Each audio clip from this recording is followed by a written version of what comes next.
Hello AK fans, my name is Raul. I'm a staff writer here at Kalashnikov USA. I write some of the press releases, I write some of the articles, I tinker with the product descriptions, etc., etc.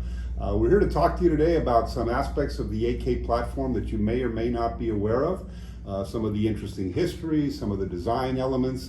We're going to cover a lot of ground. It's kind of a free-form discussion that we have going on here.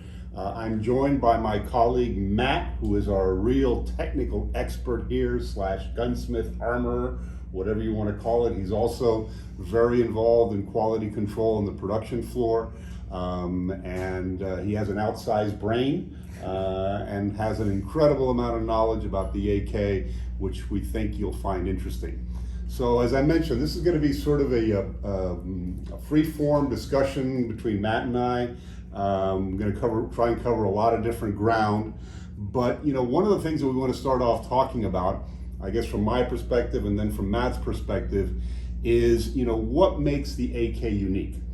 What makes the AK unique in my mind is number one, the operating system, the long stroke gas system, which has proven to be incredibly reliable, but more importantly, the fact that the AK and the derivatives of the AK-47, the AKM, the AK-74, is probably the most mass-produced firearm of the 20th century, by far.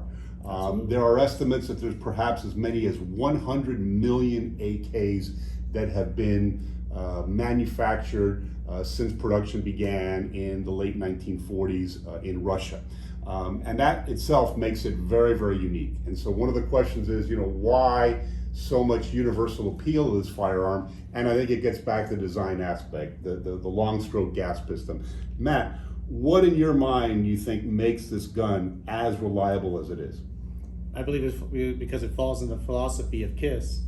Keep it simple, stupid. It's one of the most simplistic systems out there. I mean, that's really about the biggest part of it. The design of the cartridge, how it feeds, it's everything about it is just, it's really a smooth and easy operating system.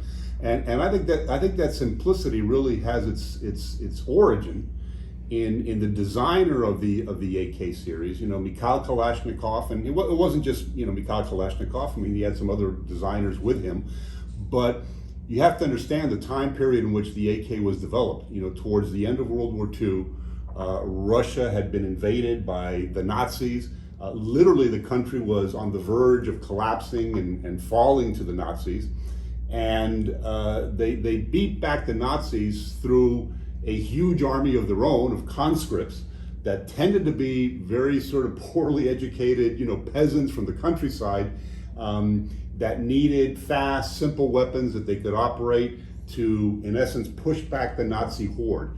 And so towards the end of World War II, Russia's entire focus was on how we can build tons of tanks, tons of small arms to push back the Nazis. And it was that mentality of large production, simple weapons that anybody could use, could detail, that I think had a big role in the development of the AK-47 by Mikhail Kalashnikov and his team of designers. Absolutely, just meeting the requirements that they needed. And keeping the manufacturing of it pretty simple so they can get the numbers out there. Yeah, and I think if you take an AK-47 and you basically start to strip it, you realize first of all it's really easy to field strip. There are not a whole lot of components to it. There aren't a whole lot of small pieces that can go missing or can fall on the ground, and you can't sort of put it back together again. And I think that is one of the unique features that, in terms of appealing to armies throughout the world. And you have to realize, I mean, here in America, we have sort of a professional army. We don't have conscripts per se anymore. We tend to have a highly educated, soldiers in our army. But in the rest of the world, that's not the case, right? I mean, you've got people that have had zero or no exposure to firearms before coming into the military. They need something that's simple to understand, simple to shoot, and the AK provides that. Yeah, even with it being so simple, when the firearm does have an issue, because it's so simple, it is usually extremely simple to bring back into operation again too. Right. It's another reason why it's such an attractive platform. Yeah. So I think that the design of the AK And again, going back to that gas system, I think is one of the things that makes it very reliable.